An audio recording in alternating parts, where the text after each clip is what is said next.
Students who are receiving a post-secondary education have rights and responsibilities at these institutions.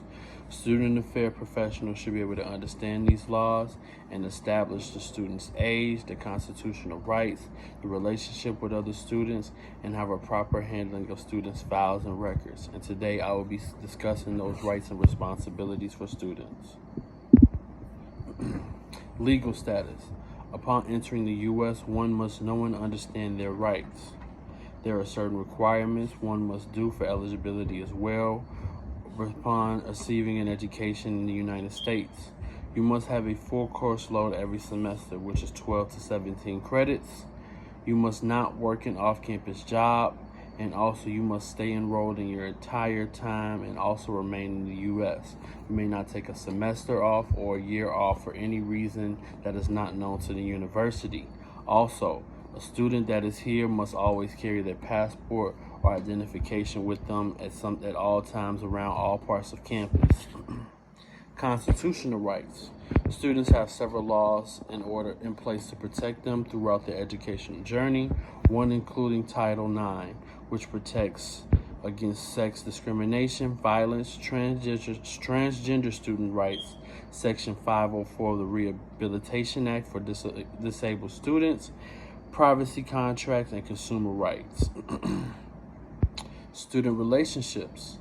The relationship between students can be had as long as both parties are consent of the relationship.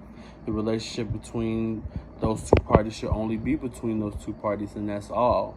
Any concerns brought to the Student Affairs Department will be thoroughly investigated.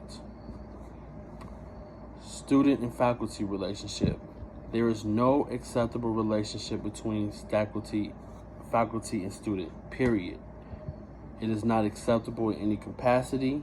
Any evidence found in a relationship will result in an investigation for both parties and for also both parties to be suspended until further notice. Faculty should always hold themselves to very high standards at all times for themselves as well as the university because they are representation of the institution. Responsibilities regarding students' files and records. Faculty should always make sure to do the due diligence when handling student files and records, making sure the identities are kept confidential at all times. Treat these records and files with respect at all times and making sure the needs of the students are always taken care of. Students' matters comes first, whether it's from their safety to their academics. Students should be treated fairly and respectful at all times, and almost every decision or choice should be thought out with the students at the forefront of the decision or choice.